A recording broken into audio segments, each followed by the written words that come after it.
15-20 वर्ष पछाडि आएर त्यो मान्छे मारेर गणतन्त्र ल्यायौँ भनेर अहिले तपाईँलाई संवैधानिक राजसंस्था त राष्ट्रिय एकता र अखण्डताको प्रतीक पो हुँदो रहेछ भने चाहिँ तपाईँलाई बल्ल बुद्धि पलायो भन्ने कुरा पश्चाताप गर्नुहुन्छ कि गर्नुहुन्न? हिजै राजसंस्था चाहिएको थियो भने गणतन्त्र जिन्दाबाद किन भन्नुभयो? गणतन्त्र ठिक थियो भने तपाईँले भनेको गणतन्त्र आयो नि त। अहिले राजसंस्था किन चाहियो? किनभने गणतन्त्र धर्मनिरपेक्ष सङ्घीय लोकतान्त्रिक धर्मनिरपेक्ष गणतन्त्रले राष्ट्र, राष्ट्रियता, राष्ट्रिय एकता, अखण्डता, स्वाभिमान र भर्खरै पनि तपाईँ भन्दै हुनुहुन्थ्यो लिपुलेख, लिम्पियाधुरा र कालापानीमा बसेका नेपालीहरूको त जनगणनै पनि हुन सक्न छोड्यो भने कस्तो राज्य व्यवस्था ल्याउनु भएछ। त्यसकारण अहिले मोहन वैद्यजी यदि तपाईँ साँच्चै प्रचण्डको गुरु हो भने तपाईँ प्रचण्डलाई पनि यो शिक्षा दिनुहोस्। होइन भनेदेखि प्रचण्डको यो मानसिक अवस्थालाई हेर्दाखेरि मलाई लाग्छ यो सधैँ दिमागको उपज हो भन्ने मलाई लाग्दैन। राजनीति जसरी विकसित हुँदै गइरहेको छ, भारतले 12 बुँदे दिल्ली सम्झौता त्यसमा उल्टाउन खोजिरहेको छ, कोर्स करेक्सन गर्न खोजिरहेको छ, अथवा 10 वर्षे जनयुद्ध गरेर जसलाई उनीहरूले सत्तामा ल्याउनको लागि सहयोग गरे, आज तिनै शक्तिहरू, तिनै नेताहरू भारतकै विरुद्धमा गयो। उनीहरूलाई नै अप्ठ्यारो पर्यो उनीहरूको कारण। त्यस कारणले उनीहरूले उल्टाउन चाहन्छन् भनिरहँदाखेरि कतिपयले नेपालमा राज संस्थाको उदय हुँदैछ, त्यसमा भारतको एफोर्ट छ, भारतको त्यो भित्री चाहना पनि छ भनेर भनिरहँदाखेरि चाहिँ यदि राजा शक्तिशालीको रूपमा उदय हुने हो भने भारतले एउटा चिन्ता, डर के पनि छ भने कतै राज संस्थाले भारत विरुद्ध बदला लिने त होइन भन्ने यस्तो प्रकारको पनि डर, चिन्ता छ भारतलाई। त्यसकारणले निकै चलाखीपूर्वक मात्र नेपालमा राज संस्था उसले ल्याउन चाहन्छ। अधिकारयुक्त राजा उसले चाहँदैन, खालि सांस्कृतिक राजा भन्ने कुरा मात्र छ नि। यो भारत, चीन, अमेरिकाले ल्याइदिएको राजा नेपाललाई किन चाहियो? अहिलेको सङ्घीय लोकतान्त्रिक धर्मनिरपेक्ष गणतन्त्रले मुलुकको चिरहरण जे भयो योभन्दा 1000 गुणा नेपालको राष्ट्र, राष्ट्रियता, राष्ट्रिय एकता, अखण्डता, स्वाधीनता, सम्प्रभुता।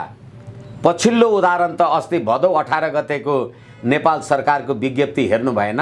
एमसीसीको विरुद्धमा नबोल्नु, होइन भने कारबाही गर्छु। जयसिंह धामीलाई तुइन चुडाएर मार्दाखेरि नरेन्द्र मोदीको पुतला नजलाउनु, तँलाई पक्रेर थुन्छु। अनि पत्रकारहरूलाई पनि यो कुरा नगर्नु, आम सञ्चारको मान्छेहरूलाई भन्दाखेरि तपाईलाई आफ्नो राष्ट्र हराएको महसुस भएन? त्यसैले नेपालको राज संस्था नेपालको स्वाधीनता, सम्प्रभुता र अखण्डताका लागि नेपाली जनताको बलमा स्थापित हुने हो। तपाईले भन्नुभएको कुरा चाहिँ 12 बुँदेको कुरा गर्नुभयो। धेरैचोटि हामी कुरा गरिसकेका छौँ। 12 बुँदे समझदारीमा सङ्घीयता, गणतन्त्र र धर्मनिरपेक्षको सङ्घीयताको स पनि छैन, गणतन्त्रको ग पनि छैन, धर्मनिरपेक्षको ध पनि छैन। त्यसमा जम्मा के लेखेको छ भने निरङ्कुश राजतन्त्रको अन्त्य मात्रै भनेको छ। तर दिल्लीमा जे 12 बुँदे समझदारी गर्नुभएको थियो तपाईले, तर त्यो 12 बुँदे समझदारीमै नभएको कुरा अहिले कसरी आयो त? यसकारणले गर्दाखेरि मलाई लाग्छ नेपालका अहिलेका नेता हुँ भन्ने, राजनीतिक दल हुँ भन्ने तिनीहरूका व्यक्तित्वहरू भनेको मलाई लाग्छ यिनीहरू अर्काले चलाउने मोटर मात्रै हुन्। यिनीहरूसँग आफ्नै बुद्धि, दिमाग भन्ने कुरा चाहिँ देखिएन। पछिल्लो उदाहरण, अब यो कुरा नगर्दा पनि गर्दै गर्नुपर्ने हुन्छ। पछिल्लो पटक सङ्घीय लोकतान्त्रिक धर्मनिरपेक्ष गणतन्त्रबाट निर्वाचन जितेर आएको लगभग 2/3 सरकारसँग कोरोना महामारी उत्कर्षमा भएको बेला चिनिया कम्युनिस्ट पार्टी र नेपालका कम्युनिस्ट पार्टीहरूको बिचमा त कम्युनिस्ट राज्य सत्ताको निरन्तरताका लागि काम गर्ने भनेर एमओयू भएको थियो। अब अहिले त्यो कम्युनिस्ट शक्ति कहाँ पुग्यो? छिया भयो। अहिले 5 दलीय गठबन्धन, 8 दलीय आदि इत्यादि। यसै कारणले गर्दाखेरि अहिले भारतले कोर्स करेक्सन गर्ने होइन, भारतीयहरूको नाउँमा 12 बुँदे समझदारीका नाउँमा नेपालमा जुन प्रकारको अत्याचार भएको थियो त्यसलाई इयान मार्टिन युएनओ लगायतकाले 17,000 मान्छे मारेका जनताहरूको मारिएका जनताहरूको पक्षमा होइन, मार्ने अपराधीहरूको पक्षमा शान्ति सम्झौता गरेको थियो संयुक्त राष्ट्रसङ्घले र भारत लगायतका शक्तिहरूले त्यसलाई समर्थन गरेका थिए। त्यो अहिले प्रायश्चित्त गर्नुपर्छ भारतले। भारतको इच्छाले नेपालमा राजा ल्याउने र नेपालमा राजा नल्याउने होइन। 17,000 नेपाली जनता मारेर शान्ति सम्झौता गर्नुभयो, हत्याराहरू राज्य सत्तामा पटक पटक पुगे, अनि मेरो बुवा आमा काका भाइ बहिनी ज्वाइँ जेठान मारेका 60,000 उजुरीका अपराधीहरूलाई चाहिँ युएनओले के भन्यो? भर्खरै संयुक्त राष्ट्रसङ्घमा गएको नेपालको प्रतिनिधिमण्डलको नेता परराष्ट्र मन्त्रीले हामीले सङ्क्रमणकालीन न्यायको बारेमा अपराधीलाई उन्मुक्ति दिँदैनौँ भनेर भाषण गर्दाखेरि त्यो द्वन्द्वद्वारा पीडित मान्छेले फेरि संयुक्त राष्ट्रसङ्घका महासचिव गुटेरेस समक्ष ज्ञापन पत्र दिए। यिनीहरू जहिले झुट बोलेका छन्, जहिले अपराधीलाई राज्य सत्तामा पुगेका छन् र हामी पीडितहरू निरीह भएका छौँ भनेर युएनओमा फेरि ज्ञापन दिएको हेर्नु भएन? अनि अहिले कोर्स करेक्सन गर्ने भन्दा पनि अपराध गरेको कुराको लागि प्रायश्चित्त गर्ने नेपालको राज संस्था, नेपाली जनताले नेपालको बलमा अब मोहन वैद्यजीलाई 15 वर्ष पछाडि ज्ञान आयो होइन? दो लेट देन नेभर। यो राज संस्थाको प्रसङ्ग चलिरहँदाखेरि नेपालको राजनीतिमा बेला बेला चर्चा हुन्थ्यो, त्यसको चाहिने विशेष कुराहरू बाहिर आइरहन्थ्यो। नेपालका राजनीतिक दलहरू र ज्ञानेन्द्र शाहबीच 5 बुँदे सहमति भएको थियो। त्यो 5 बुँदे सहमति अझैसम्म सार्वजनिक भएको छैन। खास गरी त्यो 5 बुँदे सहमति चाहिँ के थियो? अब म ABCDEF त भन्न सक्दिनँ, म त्यो राज्य सत्तामा पनि उपस्थित भए होइन। तर 2063 जेठ 4 गतेको प्रतिनिधि सभा घोषणा जिम्मेवारीका साथ र चुनौतीका साथ भन्छु, 5 दल र राजा के गरे मलाई थाहा छैन। तपाईँले त्यो प्रतिनिधि सभा घोषणामा त्यसको दफा 4 जहाँसम्म मेरो स्मरणमा छ, अबदेखि राजगद्दीमा राज परिवारको जेठो सन्तान राजगद्दीमा विराजमान हुन्छ भनेर भन्यो। प्रतिनिधि सभा घोषणाको प्रस्तावना प्रदीपजी म तपाईँलाई स्मरण गराउँ, हिमालय अनलाइन मार्फत आम नेपाली जनतालाई स्मरण गराउँ। यो जनआन्दोलन, यो प्रतिनिधि सभाको पुनर्स्थापनामा राजाको सक्रिय सहभागिता, राजाको समेत संलग्नता भएको कारणले गर्दा प्रतिनिधि सभा स्थापना भएको भने जुन शक्तिले तपाईँलाई स्थापना गरिदियो त्यो शक्तिलाई तपाईँले कसरी हटाउनु भयो? बदमासी, बदतमिजी, बेइमानी र पाखण्डी, किनभने देशमा क्रिस्चियनिटी तिमीलाई चाहिएको थियो। एक र अर्को कुरा, त्यही प्रतिनिधि सभा घोषणामा के भनियो भनेदेखि अबदेखि राज परिवारको व्यक्तिगत सम्पत्तिमा कर लाग्छ। अब 62-63 को आन्दोलनले राजतन्त्र फ्याल्यो भनेर तपाईँहरू पनि भन्नुहुन्छ, आम जनता पनि भन्छन् नि। 62-63 को आन्दोलनले राज संस्था फालेको भए प्रतिनिधि सभा घोषणामा अबदेखि राज परिवारमा जेठो सन्तान राजा हुन्छ, अब चाहिँ राज परिवारको सम्पत्ति व्यक्तिगत सम्पत्तिमा कर लाग्छ, अबदेखि राज परिषद होइन कि निजामती सेवा ऐन अन्तर्गतकै कर्मचारीहरू राजप्रसाद सेवाका कर्मचारीहरू हुन्छन् भनेर लेखा छ। त्यो कसले मेट्यो? के संविधानले त्यो मेट्यो? जिउँदैछ। कसैले च्यात्यो? जिउँदैछ। त्यो घोषणा होइन, त्यसैले स्थापित हुनुभयो भने योभन्दा बढी स्पष्ट राजासँग भएको सम्झौता तपाईँलाई के चाहियो?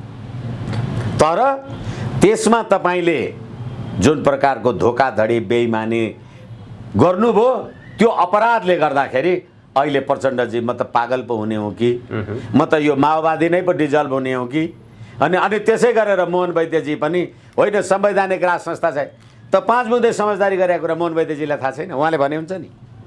त्यो 5 बुँदे सहमति अब कार्यान्वयन हुनै लाग्यो, ब्युति नै लाग्यो। किन म फेरि पनि म भन्छु जेलपूर्वक हटाइयो होइन, म फेरि पनि भन्छु, म त्यो जुन 2063 को जेठ 11 गतेको प्रतिनिधि सभा घोषणा छ, त्यो प्रतिनिधि सभा घोषणा नभइकन त गणतन्त्रै हुँदैन। तर त्यो प्रतिनिधि सभा घोषणामा जसले सही गरेका छन् अबदेखि राजगद्दीमा यो बस्छ, राजाको सम्पत्तिमा कर लाग्छ, राजप्रसाद सेवाका कर्मचारीहरू, निजामती कर्मचारी जान्छ। त्यसलाई कसले खारेज गर्यो भने त्यो त यथावत छ, यथावत नै छ त्यो। अनि मैले प्रतिनिधि सभा पुनर्स्थापना गरिदिएँ, तपाईँले राज संस्थालाई मन्जुर गरेर प्रतिनिधि सभा घोषणा 2063 जेठ 4 गते जारी गर्नुभयो, प्रतिनिधि सभा घोषणा जेठ 11 गते जारी गर्नुभयो। त्यसको दफा 4 र 5 मा राज संस्थाको अस्तित्वलाई त्यो होइन भन्ने कुरा चाहिँ कहाँ प्रतिनिधि सभाले संविधान सभाले प्रतिनिधि सभा घोषणा होइन भन्यो, भनेको छैन। तर के हो भनेदेखि जुन प्रकारको पश्चिमा शक्तिको होली वाइनको शक्तिको बलमा 12 बुँदे समझदारी भन्दा पनि बाहिर गएर तपाईँले जे काम कार्यवाही गर्नुभएको थियो, त्यसले गर्दा अहिले भारतको पनि त्यसमा चिडचिडाहट छ। यसै कारणले गर्दाखेरि तपाईँ चाहिँ अब तपाईँहरू चाहिँ कोर्स करेक्सन भन्नुहुन्छ, म भन्छु त्यो कोर्सै जे भएको थियो त्यो कोर्समाथिको घात, त्यो कोर्स यथावत नै छ, करेक्सन केही गर्नै पर्दैन, यथावत छ। तपाईँ 12 बुँदे समझदारीमा गणतन्त्र, संघीयता र धर्मनिरपेक्ष देखाउनुहोस्, तर जुन शक्ति र पश्चिमा शक्ति र बलको भरमा तपाईँले यो कुरा गर्नुभयो। आज 15 वर्ष पछाडि भन्दैछु त, मन वैद्य किरणको र 17,000 मान्छे मार्ने माओवादका नाउँमा माओवादी नै विघटन गरिदिन्छु, कत्रो अपराध गर्नुभएको छ। माओवादी विघटन गरिदिनुहुन्छ भनेदेखि राजा ज्ञानेन्द्र चाहिँ गद्दी नसिन राजा ज्ञानेन्द्र हुनु परेन? सफा सिधा कुरा छ। यो 15 वर्ष एउटा रमाइलो खेल मात्र हो, होइन होइन। 15 हरेक मान्छेलाई पागल हुने स्वतन्त्रता हुन्छ। तपाईँ खुस किन्नु पऱ्यो के भयो अरे, अब म बिग्रिएँ। 15 वर्षसम्म एउटा झुटको राजनीति चल्यो, पश्चिमाहरू त्यसमा हावी भए। अब पश्चिमाहरू कमजोर भएर गइसकेपछि त्यो 5 बुँदे सहमति, 12 बुँदे दिल्ली सम्झौता यथावत नै छ। अब पश्चिमा कमजोर भन्दा पनि अहिले जुन हिजो असंलग्न परराष्ट्र नीतिको कारणले गर्दाखेरि हामीले चीन र प्रजातान्त्रिक विश्वलाई एउटा असंलग्न परराष्ट्र नीति र 116वटा राष्ट्रले शान्ति क्षेत्र मानेको, त्यो त चीनले पनि मानेको थियो, अमेरिकाले पनि मानेको थियो नि। तपाईँले त्यसको अहिले धज्जी उडाएर कहाँ पुर्याउनु भयो? यो देशको परराष्ट्र मन्त्री अमेरिकामा गएर एमसीसी जस्ताको तस्तै लागू हुन्छ भन्छ, नेपालमा गएर त मेरो निर्वाचन क्षेत्रमा बोल्ने भने त म त्यहाँबाट पनि फर्केर आउन सक्दिनँ कि भन्छ। कसले बनाएको देश यस्तो? तिमीहरूले होइन? यसै कारणले गर्दाखेरि अब तपाईँहरूको सद्बुद्धि फर्कियो भनेदेखि राष्ट्र, राष्ट्रियता, राष्ट्रिय एकता, अखण्डता, देशको बारेमा एमसीसी राष्ट्रघाती हो भन्दाखेरि नेपाली जनतालाई, पत्रकारलाई, राजनीतिक कर्मीलाई, त्यो अभियन्ताहरूलाई विज्ञप्ति निकालेर थुन्छु भने होइन तपाईँले? कहाँ हुनुहुन्छ अहिले तपाईँ? भने राष्ट्रघात गर्ने त यो संविधान, यो राज्य व्यवस्था।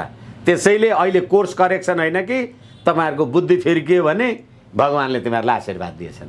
तपाईँले माओ सेतुङको नाउँ लिनुभयो, हाम्रो छिमेकी मित्र राष्ट्र चीनका उहाँहरूका महान नेताको नाउँ लिनुभयो, माओवादको नाउँ लिनुभयो, राज संस्थावादी हिन्दूवादी नेपालीलाई मार्नुभयो। कहाँ बस्नुभयो? माओ सेतुङको शत्रु राष्ट्र भारतमा बस्नुभयो। यो तीनवटा कुरा जोड्दाखेरि तपाईँ प्रचण्डलाई सधैँ देख्नुहुन्छ।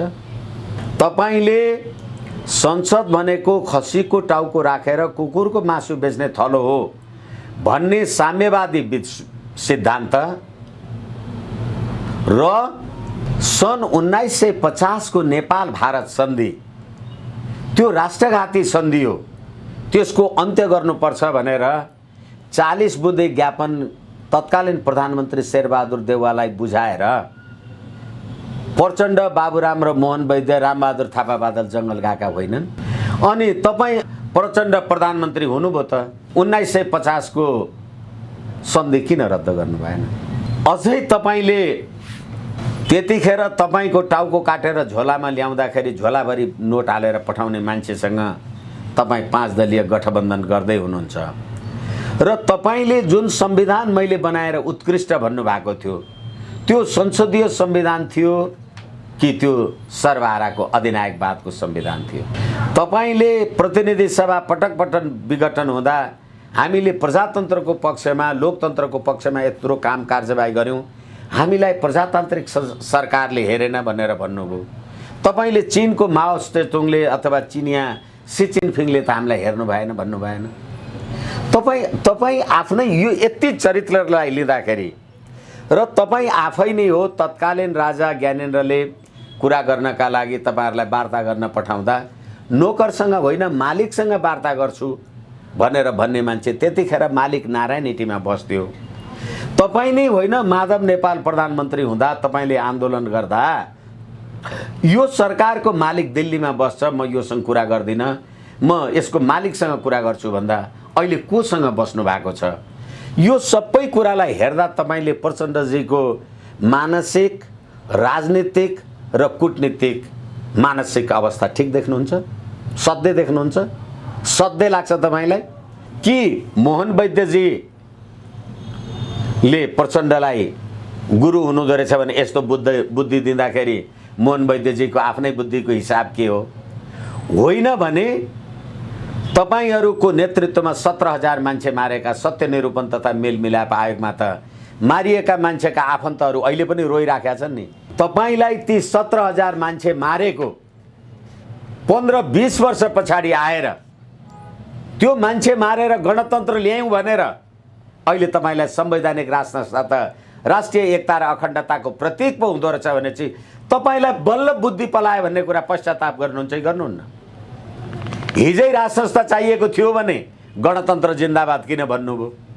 गणतन्त्र ठिक थियो भने तपाईँले भनेको गणतन्त्र आयो नि त, अहिले राज संस्था किन चाहियो?